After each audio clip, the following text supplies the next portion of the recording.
Hey there everybody, Joe here, good to see you again. We are on the second painting now of my How to Paint Water series. So if you haven't looked at the first lesson yet, take a look at that where I walk you through how to paint a serene, still, glassy lake. So there's hardly any disturbance on the water that we do in that lesson, but now we're moving on to ripples, rapids, moving water. We're gonna put together a waterfall scene, and so what we're gonna do first is go out and look at the real thing and then use those observations to create our own little piece.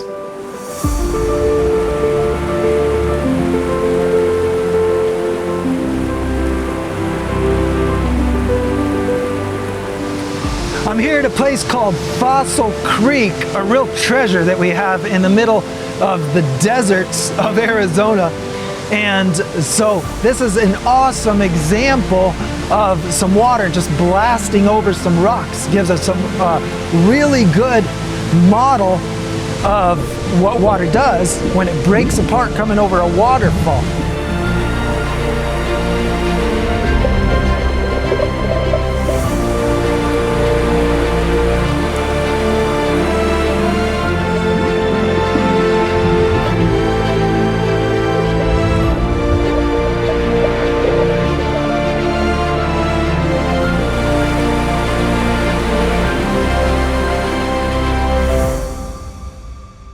I'm thinking that we want to put the waterfall in a valley, right? Because when, just like we saw, the waterfall is in a low spot falling down to an even lower spot. We want to have cliffs on each side, but I'm going to make it real dramatic. I'm going to have the tops. I mean, imagine looking up at hills, cliffs, steep walls, boulders, whatever it is, and the waterfall is down here a little further away in the low spot. Hey, there's a world that this is just getting a little snippet of. Here's a couple little tree branches just shooting in from the edge of the picture. That's what I love about those kind of things. You know, they just tell us there's a world out there. This is about my waterfall scene. It's not about the sky, so I want to keep it simple. Just blue, white, anywhere. We're just making the colors of a sky. So I'm going to put more blue at the top. I am going to stick with that pattern. Let's put a bright cloud kind of popping up in front of this darker color. There we go. We've got like a, you know, maybe the beginnings of a rain cloud coming up from behind that hill.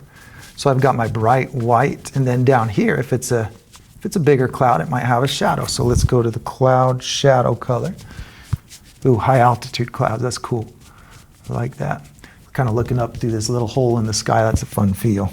Now I'm ready to put my background hills in place. Have you ever looked at mountains from so far away that it's hard to tell, or let's just say objects, hills, high objects that are on the horizon, and it's so far away you're wondering, is that clouds or is that mountains? Because the color is very similar. So we're going to use this same shadow color. Let's put another hill coming across right here, and it needs to be darker. So I'm going to keep it distant. Let's put more of my violet colors in there.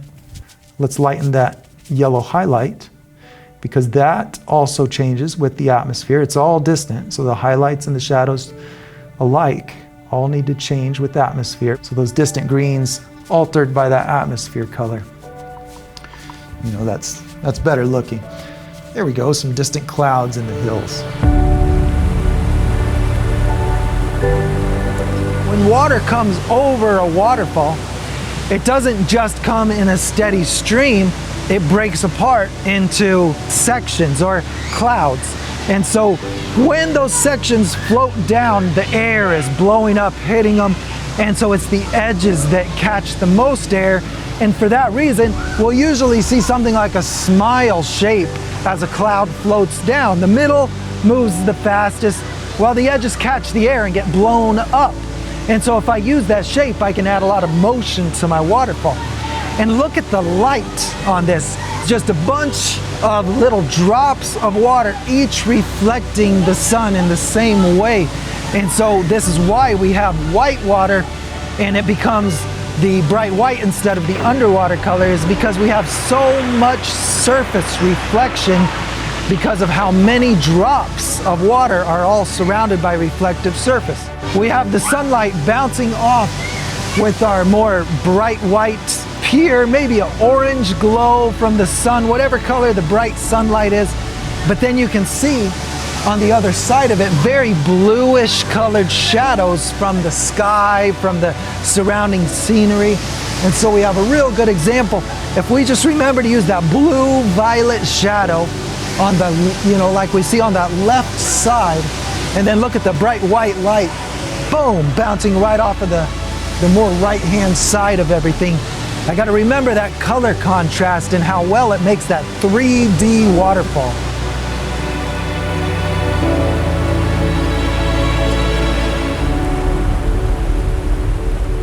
So the water is bending and dropping over this. So I'll try to create the effect now of some clouds that are getting pushed by the wind.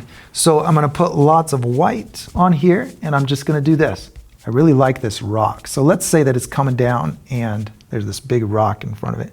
Let's put lots of atmosphere color on here. We've got an interesting looking boulder. I'll go up here and add some of that purple color into the fall as well. I want to take time to really make a lot of small shapes because that's what makes this look big and far away. If I just do this real fast, that's fun. Fast paintings are fun, nothing wrong with that. But if I want the drama of a giant shape that's far away, then I want to take time with my little brush to make a lot of little shapes in here. I'm going to make this line of shadow follow kind of a diagonal path, and that's going to cause the light to look like it's coming across this fall and hitting just the tops of these columns of water that are falling down. There we go. Make everything look kind of broken up and cloudy. All right, I'm ready to put some foreground in there. So now that I have a nice backdrop set, it gives me a good point of reference for how much atmosphere I want to add to each of these pieces of my landmass. This feels like it'd be cool if it just kind of ramps up here. Let's go like this and start making these cliffs come down. So let's say we've got like maybe a rocky cliff right here. Some dark spots, a little bit of vegetation coming through the mist.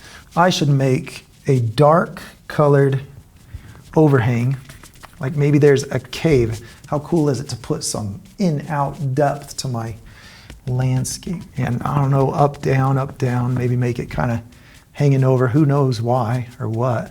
It's just a cool shape.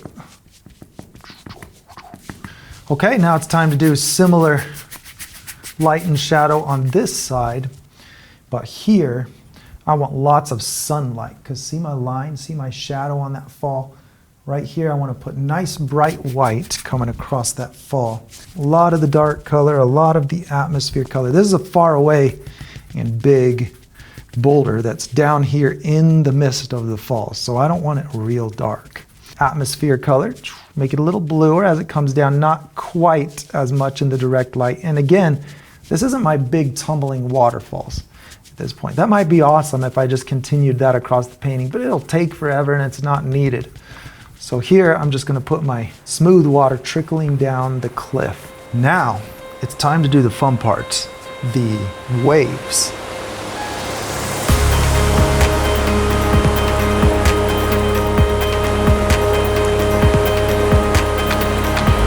So when you look out at that waterfall, and you look where the deeper water has heavier current, then we start to see the waves have more of a spiky shape. So when I'm painting, I might use strokes that have more of a swoop to them so that I get that triangle-shaped wave in between. But then over on the edges of this current, we have very horizontal, soft ripple patterns where we don't really have those swooping shapes. We just have very level and very subtle ripples. And so we want to be conscious of the difference that makes in the feel of current. So we have our heavy current with our spiky waves and our deep blue underwater. But then we have our soft current over on the edge where we see that lighter, more gold underwater. In this example, we have those two colors, which I love. I think it's just an awesome natural contrast, the gold against the turquoise. this is something that I really love, and so I pulled out the little brush.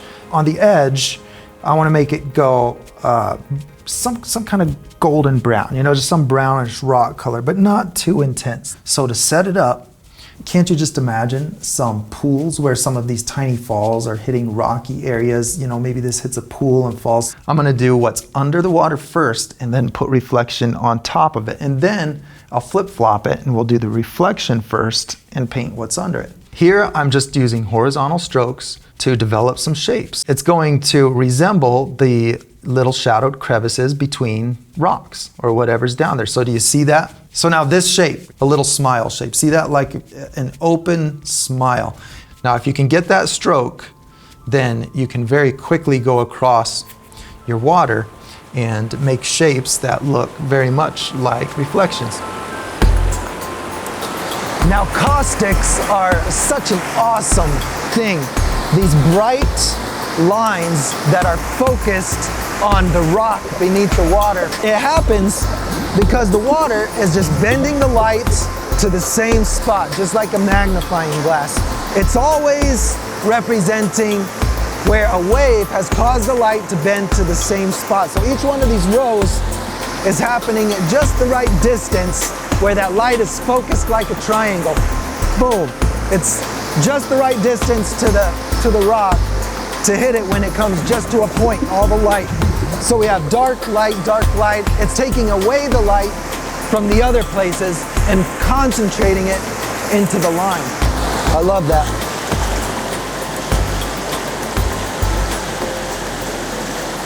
Just such an awesome effect. Let's put some bright squigglies in there now.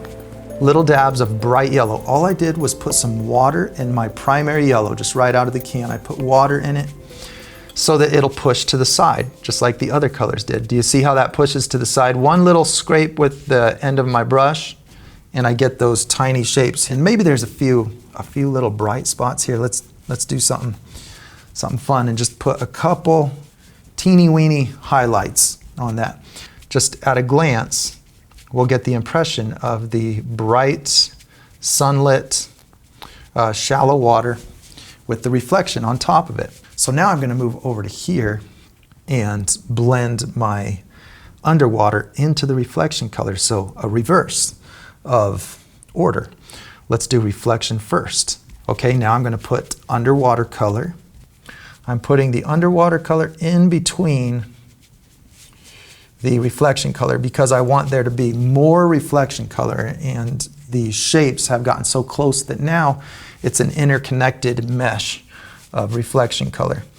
It's all made of parts, and so being aware of those parts, that's why we're going to great lengths to go out in the field and look at this happening, because if you can just become fluent in your recognition of these parts, then it's very liberating to understand exactly what's being created and why as you're painting, and be able to just say, oh, my paint dried, no big deal, we'll just apply it again and just rerun the system.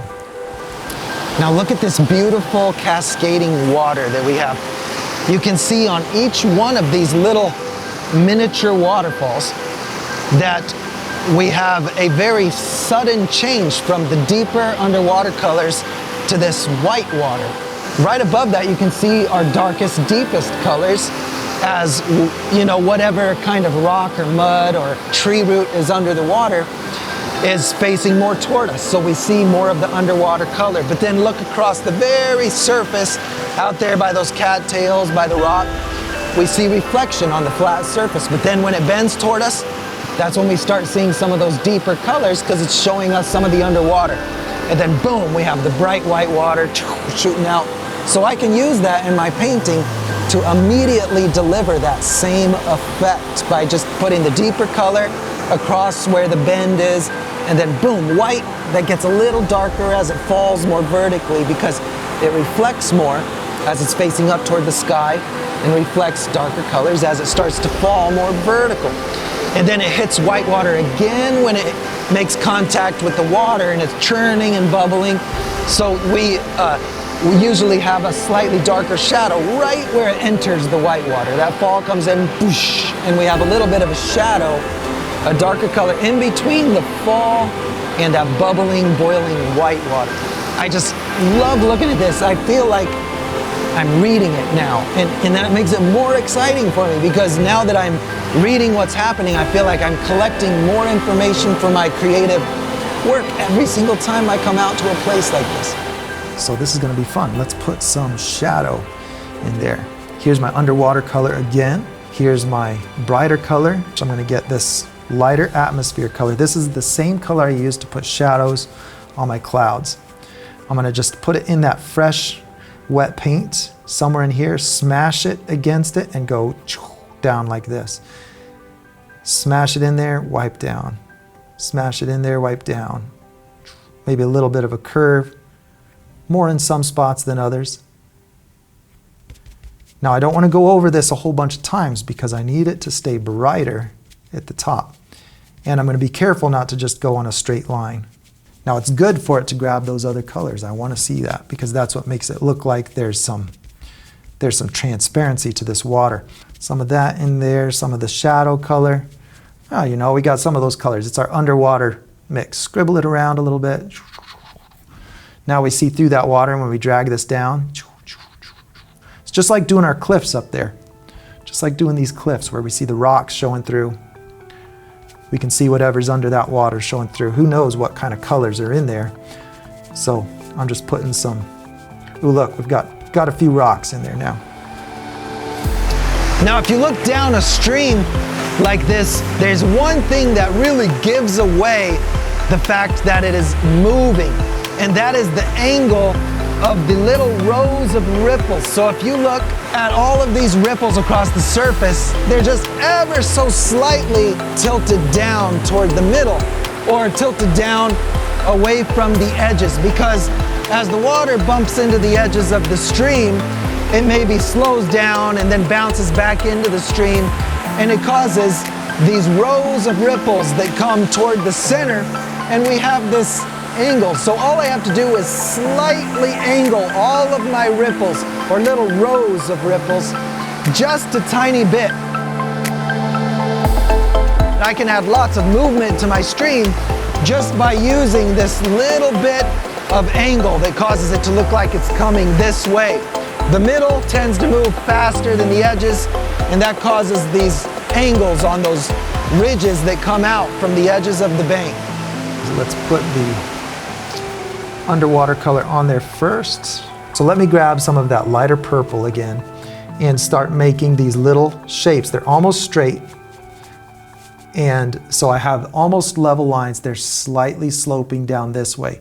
I'm making these waves follow a path that is getting lower just slightly as it moves over here, so that it looks like the middle of that river is moving quick and the edges are dragging as they hit things. So again, I'm just using that same technique where I put the strokes on, and then I come in here, I hit the top of the strokes, and we're just creating little waves. Now out here on the edge, I'm not making them as big. So then I want to start seeing some rapids. So let's have some fun making rapids. In here, I want to make a bigger wave. All right, let's do some more. Love painting waves. All right, let's do a big one right in here. We've got wave, wave, wave. I'm going to kind of offset it. Put a couple waves right in here. Now these are closer, so maybe they don't have quite as much of that reflection on them, but I'm going to make it nice and big. A teeny weeny bit of yellow, and then I'm going to put white. You know, who knows what kind of bright colors are down there. There we go. Here, let's just put a bunch of white water. This is I'm going to handle this similar to back here. I'm just going to put lots of splashes. We've got the purple color, get shadows in there. Let's get the lighter shadow color in there. Lots of white water in here. We're going crazy. This is the reflection of the waterfall. Everything reflects on the water. So the more I can think about how to reflect all those different objects, the better. Let's get the big texture going. Like that. Get some of that underwater color right in there. Nice, bright, muddy splash. Now we need, you know, when this goes up, it's going to surface again. It's air bubbles. So right up in here, I want to see some foam, just like we do sea foam. Some foam coming up here to the surface after it. after it hits that water. And then I'm gonna make this foam. I'm just gonna make it completely merge with all of my white water out there. This is just gonna merge into one big foam covered scene because we got lots of turbulence in that water.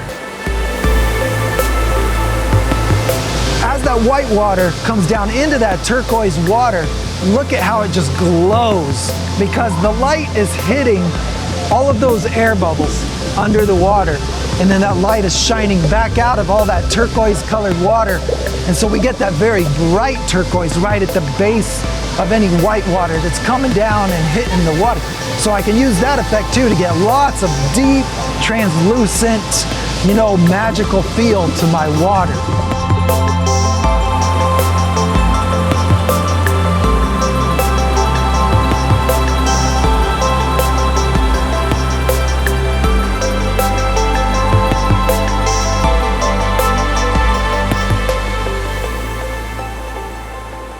We end up with these patches, these skinny strands where these shapes are separating it. So I'm just cutting in between the light color that I just put on instead of painting the foam.